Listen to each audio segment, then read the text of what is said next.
अभी मैं एक क्वेश्चन को डिस्कस करूंगा। इस क्वेश्चन को जेईई मेन 2019 में पूछा गया है। देखिए क्वेश्चन आपका क्या है, a body of mass m1 moving with an unknown velocity of v1 i cap undergoes a collinear collision.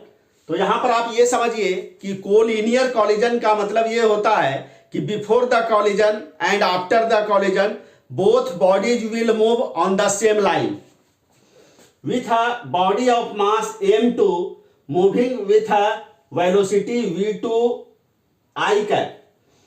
तो यहां पर देखिए क्या है कि ये हमारा आपका एक m1 मास का बॉडी है और ये बॉडी आपका v1 i कैप वेलोसिटी से मूव कर रहा है। तो यहां पर देखिए i कैप आपका एक यूनिट वेक्टर है positive direction of x axis के अलाउंग। तो यहां पर मैंने positive direction of x axis को लेफ्ट टू राइट की तरफ लिया है। और यहां देखिए यहां आपका एक दूसरा बॉडी है जिसका आपका मास आपका m2 है और ये आपका v2 i कैप वेलोसिटी से आपका मूव कर रहा है। ये आपका बिफोर कॉलिजन का स्थिति है। इसके बाद देखिए क्या है कि after collision m1 and m2 move with velocities v3 i cap and v4 i cap respectively. After collision m1 का वेलोसिटी v3 i कैप हो जाता है और m2 का वेलोसिटी v4 i कैप हो जाता है। और यहां पर दिया हुआ है कि m2 is equal to 0.5 m1, यानी m2 is equal to 0.5 m1। तो इसको लिखा जा सकता है m1/2। एंड साथ ही साथ ये भी दिया हुआ है कि v3 is equal to 0.5 v1। तो इसको लिखा जा सकता है v1/2।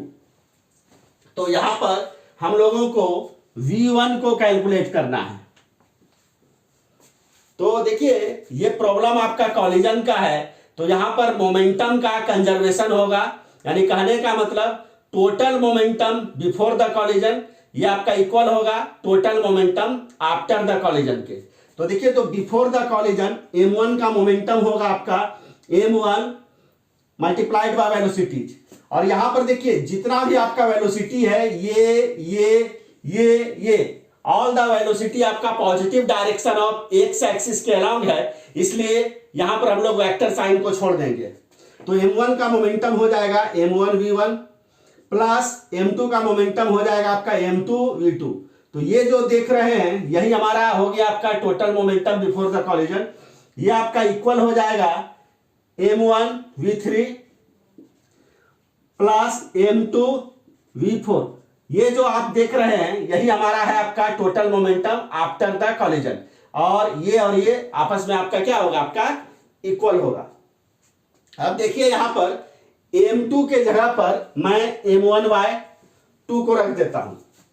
तो m1 v1 प्लस m2 के जगह पर m1/2 v2 इक्वल हो गया आपका देखिए m1। और यहां पे देखिए v3 इक्वल टू v1/2 है। तो v3 के जगह पर मैं v1/2 को रख देता हूं प्लस m2 के जगह पर m1/2 v4। अब यहां देखिए तो m1 यहां भी है, यहां भी है, यहां भी है, यहां भी है। तो बोथ साइड से मैंने m1 को कैंसिल आउट कर दिया।